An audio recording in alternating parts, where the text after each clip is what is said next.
All right, so let's get started. So what's a function? So we're going to define what a function is very formally. So a function is a mapping that assigns exactly one element of the range um, that we usually call B. Namely, this is a very formal way of writing an element of B. So this means the function f, the function acting upon x produces this element. That element is this is an element of B. It's really fancy. And then an element of the domain saying x is an element of A. So A is our domain, where A is our independent variable and f of x, also known as y. We also, it's also known, there should be a k there, sorry, known as y, is the dependent variable. Sometimes called the image of that. So the range and the image are slightly different, but you don't need to really worry about that in this class. And as an engineer, I don't think it really will come up enough that you'll ever really care the difference. The real difference is the range um, is where the things are being sent to, and the images that actually get are things in the range that actually had things sent to it. So kind of like the best analogy I would say is those big mailboxes you have in here that have like all like they say have like 24 different houses worth of things in mailbox of slots, and you just come with your key and get it. So the range would be that the holder of all the things. So let's say like two houses didn't get mail that day. The image would be all the slots that were filled, and so it's they're not quite the same, but they're usually pretty close.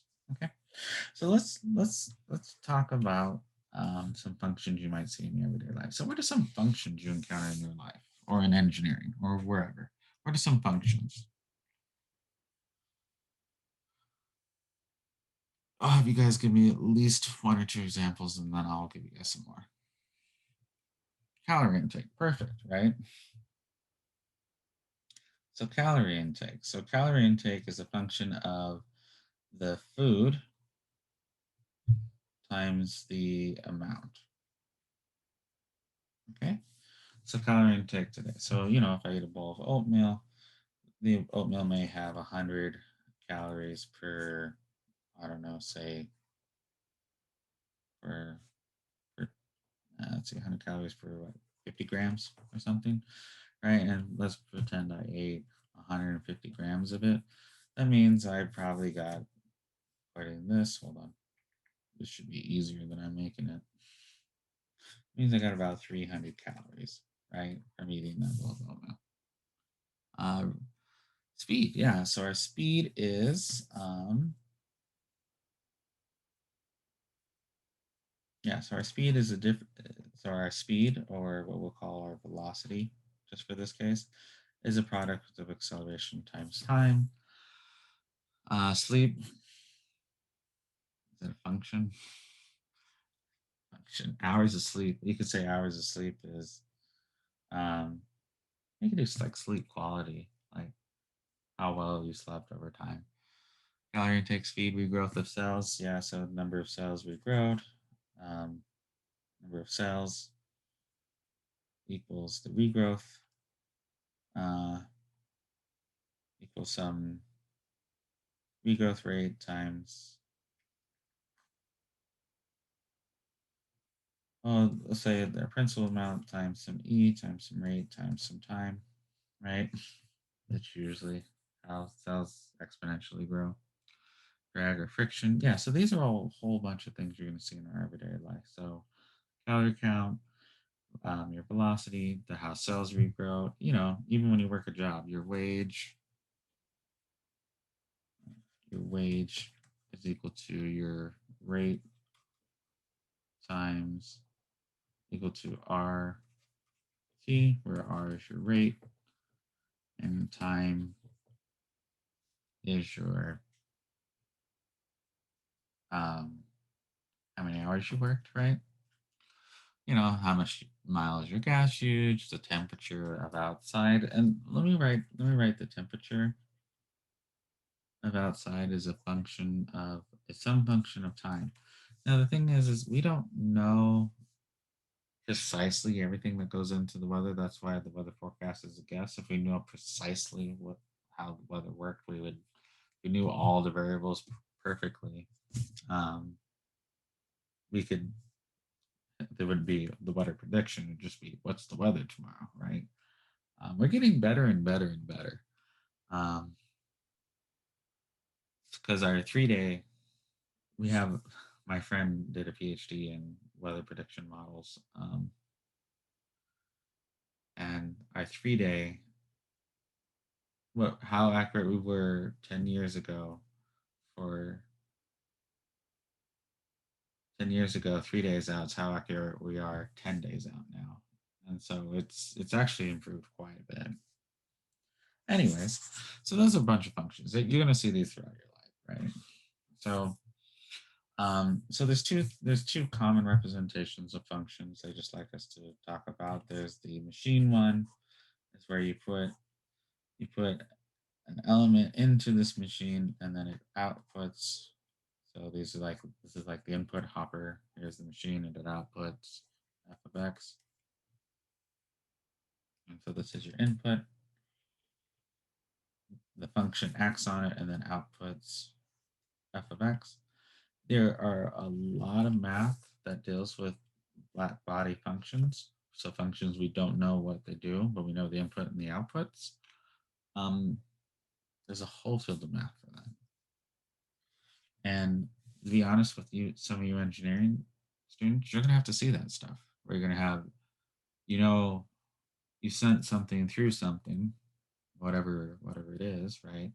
And you know what the result is. I'm like, okay, so what do you do now? And so you'll have to deal with sort of things. Usually, what you'll see is there's this arrow diagram where you have stuff that goes from here to here, and the function sends from one set. So these circles represent a set.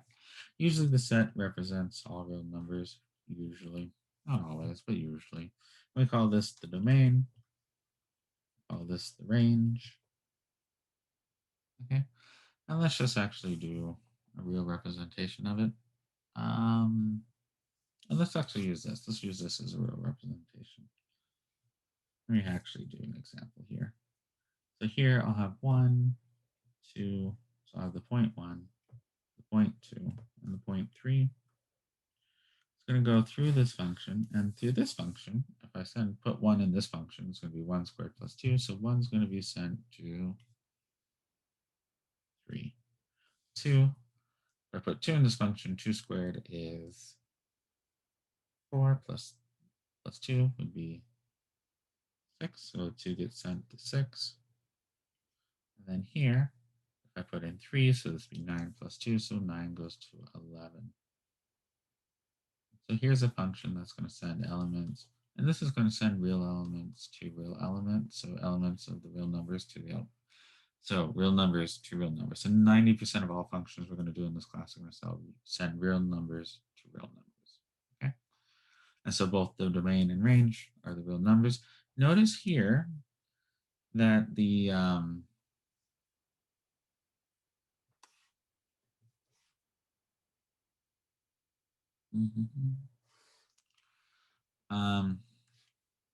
let me see something real quick.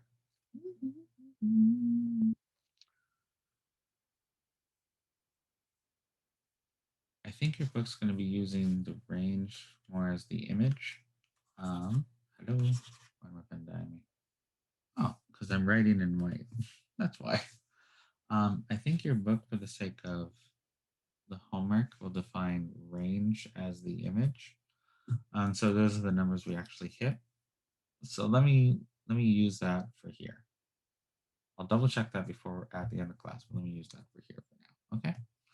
So here, given a function, you can express this in the way. So if I was going to say this to my friend, what would I say in order to do this function? Oh, I'd just say, well, square your number. So square your number, or square the number, right? Square the number. Then add 2. Okay, so that's square the number, then add 2. So this is how I say it in English. Square the number, then add 2.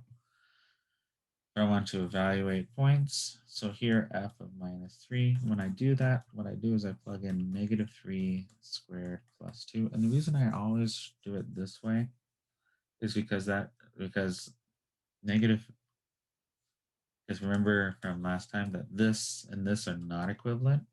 And so when I plug in values, I always put it in parentheses to make sure I'm doing the correct thing. So this gives me 11. F of 0 equals 0 squared plus 2, which is equal to 2, sorry.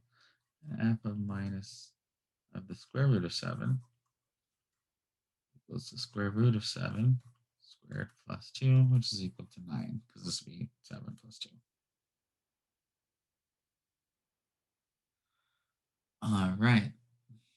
So state the domain and the range. So the domain is everything I can put in. So the domain of a polynomial. So this is all reals. So you write it this way, or you can write all reals. These are equivalent statements. Your range, I think for the sake of this book, the range will be what you would call the image, things you can actually hit. And in this case, can I hit anything that's negative? Is there any function value I can put into this to give me a negative function?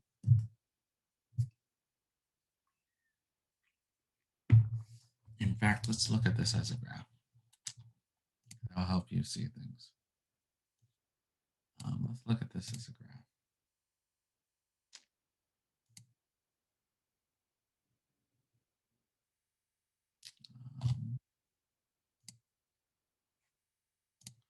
All right, let's put in mouse. ES mouse. Meow.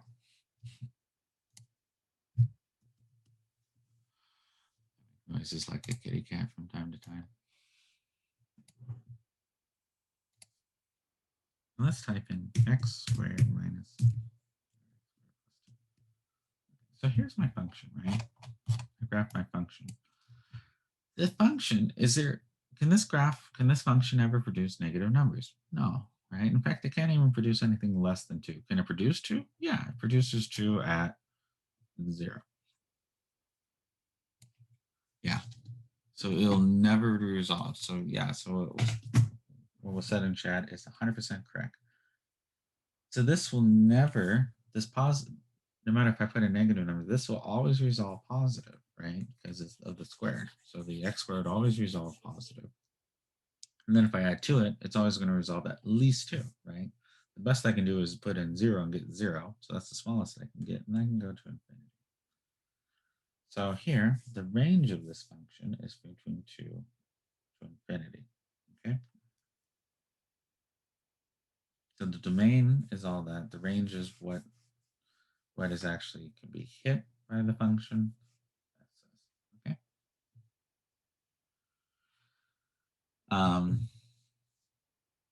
Yeah, so here, the domain is all real numbers.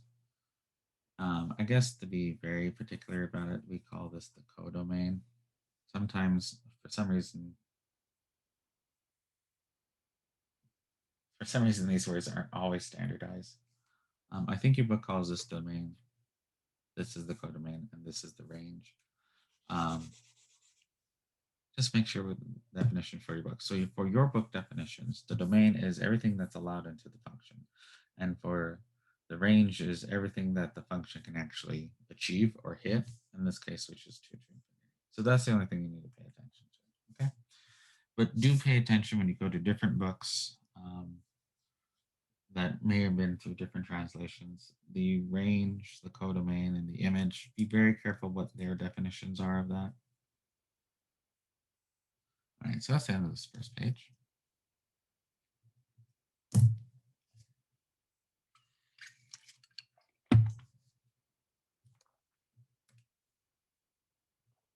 All right, so let's talk about a function. And so this is a piecewise function. And this is piecewise functions, which many of you may have not seen. Let's pretend there's a cell phone plan that costs $59 a month. And it comes with 50 free minutes and charges 10 cents every minute over 500. And so the function for the charge, the charge in dollars of how much this cost, right? as a function of how much the cell phone plan costs versus X minutes you used, right? Well, if you use anywhere between 0 and 500, the plan's going to cost you $59. You use over 500, it's going to cost you $59 plus 10 cents for every minute over 500. So X minus 500 would be every minute over 500. Okay. And so here you have like this piecewise function here. So if I was going to find the value, so 256, so 256 minutes. So if I use 256 minutes, my X is here, and so it's going to cost me $59. If I use exactly 500 minutes, well, I'm still going to be using this because here that's also going to be $9. However, if I use more than that, say I use 532 minutes, so let's see if 532, I'm going to be using this right here. So it's be 59 plus 10 cents for how many minutes I did over 500. Well, how many minutes did I do over 500? Well, 32 minutes.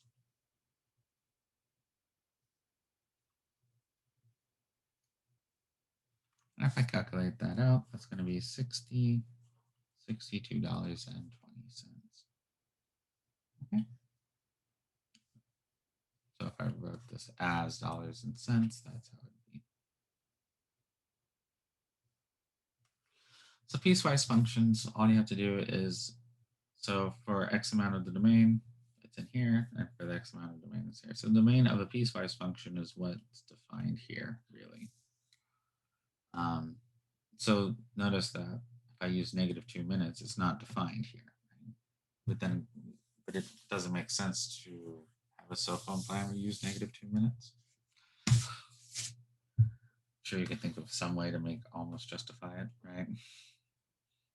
If the cell carrier picks up my phone and uses my phone for 2 minutes, do I get less on my bill?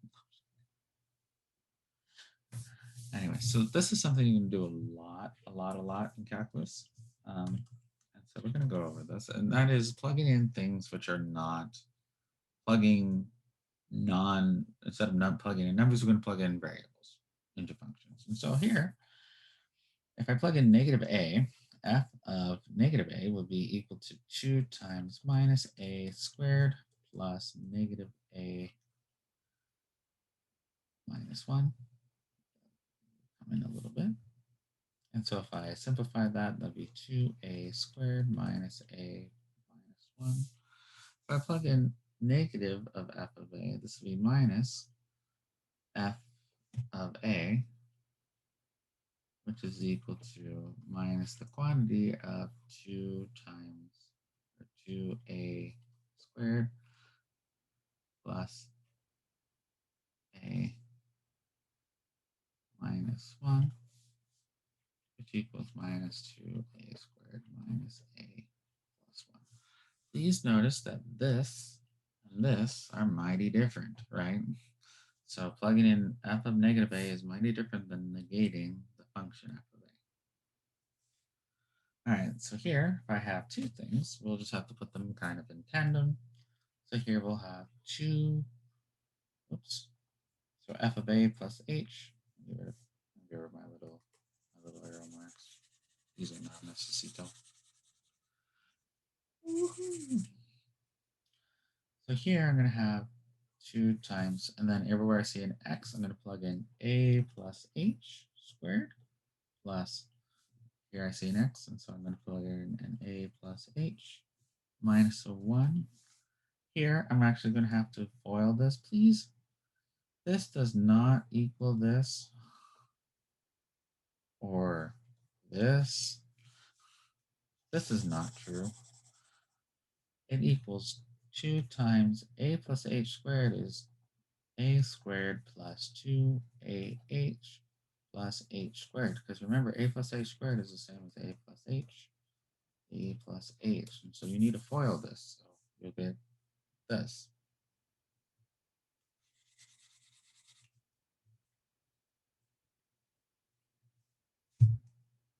that's not super legible. Let me write. So I'm not changing anything. I'm just making it more legible. Zoom in. Hi. No. I can write a squared plus 2h plus h squared plus, I'll go ahead and take that out, plus a plus h minus 1. And then if all I need to do is distribute to 2, so 2a squared plus 4ah plus h squared plus a plus h minus 1. All right, for those, so quite a few of you started calculus in some form or another, not everyone, but most of you will recognize this as if you take the limit as h goes to 0, that's a derivative. Most of you recognize that. Some of you may not. If not, you'll see it soon enough. But right now, we're not treating it as a limit or doing anything. We're just doing, thank you. If I make mistakes, please, please, please, please, please point them out. There we go. Yeah, it goes to the h squared. I just didn't do it. I was thinking about, oh, what's this? What am I going to say for here instead of what I'm doing? I do make a lot of little mistakes, not as much as I would do on my own, but when I'm teaching, I'm usually trying to think ahead what I'm going to teach. That way I'm ready to say it and not always fully paying attention on what I'm doing. Don't do that. Pay attention on what you're doing. All right, so let's do this. And so here, do I already have 2 of these? Yeah. Let me zoom out for a second. Do I already have 2 of these? Yeah, I know what f of a plus h is. It's right here, right? Do I know what f of minus a is? Yeah, it's right here. So I'm just going to write those two down. So I'm going to have 2a squared plus 4ah plus 2h squared plus a plus h minus 1. And then here I'm going to write this. This is the same thing as f of a plus h plus minus f of a over h. And since we know what minus f of a is, I'll put a plus here, which ends up being a minus anyways, 2a squared minus a plus 1. So here's my f of a plus h, which we found out. This is my f of a. This is my minus f of a. We're all going to put that all over h. Okay. All right, so in order to do this from here, we're going to start canceling things. So here we have a plus 1 and a minus 1, so we're going to cancel this with this. I have an a plus a and a minus a, so I'll cancel that with that. I have a minus 2a squared and a plus 2a squared, so I'll cancel those two. So this leaves me with 4ah plus 2h squared plus h all over h. I can then factor out an h, so this will be 4ah plus 4a plus 2h. That look like a 2h plus 1 all times h. And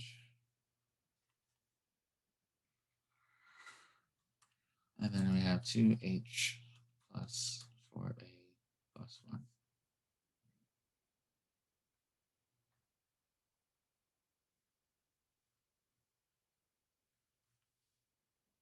Mm-hmm.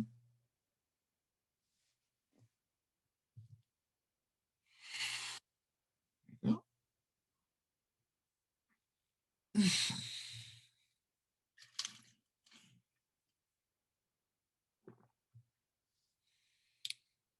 All right, I'll give you guys a second to write that down.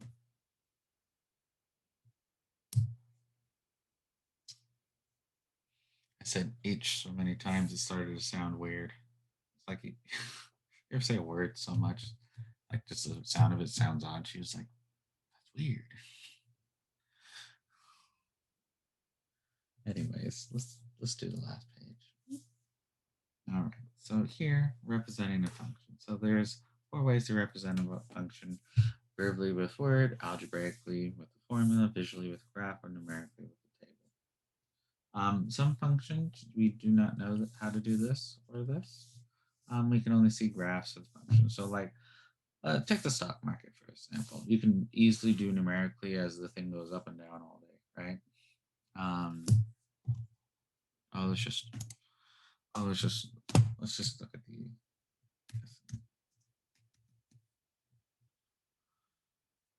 So here, if we look at the S&P 500, right, this thing just goes up and down, up and down, up and down all day. And if I knew the function behind this, aka if I could write out the function behind this, I could predict the future of the market, I'd be rich, right?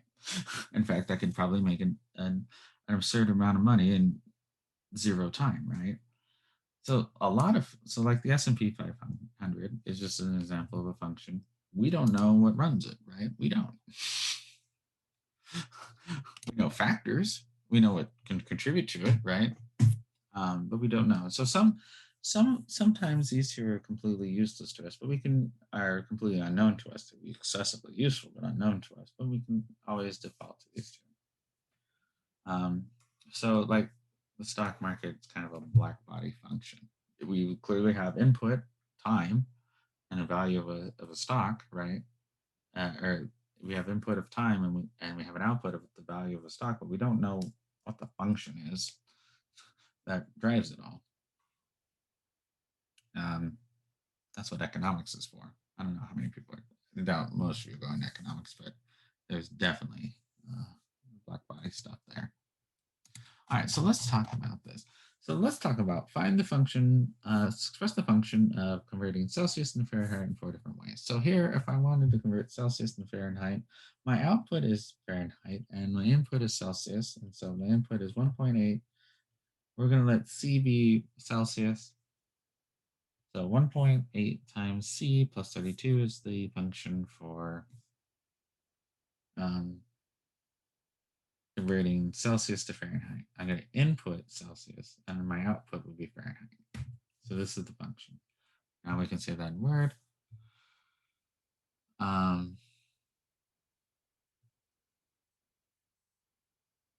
We can say given Celsius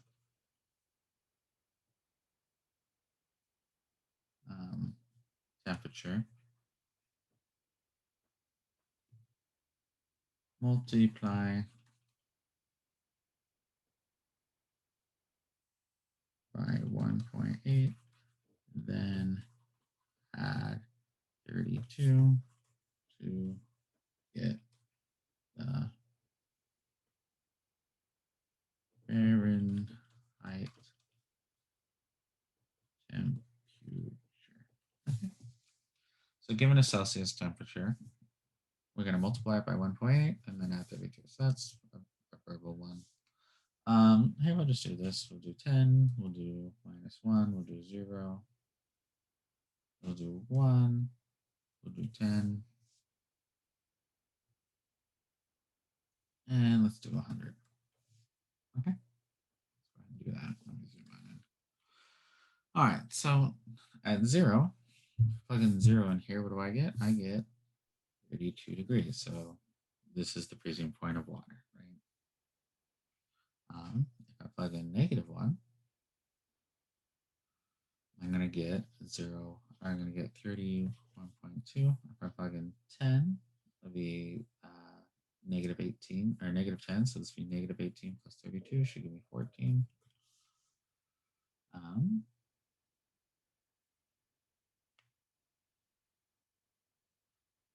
Here, if I have 1, it'd be 33.8.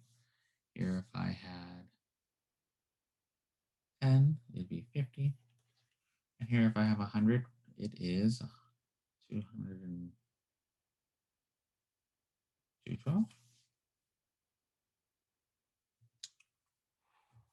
Okay.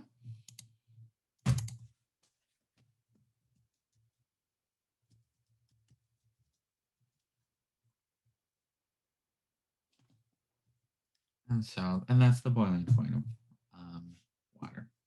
So 100 degrees and 212 is both boiling point. I was going to graph this. I would just probably use, let me count 1, 2, 3. I'd probably just use a scale of 10 and -10, even though I won't put in the 100, right? I won't graph this point. And then here, we'll just say 1, 2, 3, 4. We'll just make that 30. And so when you use these, make sure your graphs make some sort of sense. So here it'd be 32 roughly. And then here at -10, it's 14. So it's about a little less than halfway through. And this is a linear graph. So notice this isn't a linear equation. I could write this as y equals 1.8 x plus 32, where x is my Celsius and y is my Fahrenheit. So this is a line. All right, guys, that's it.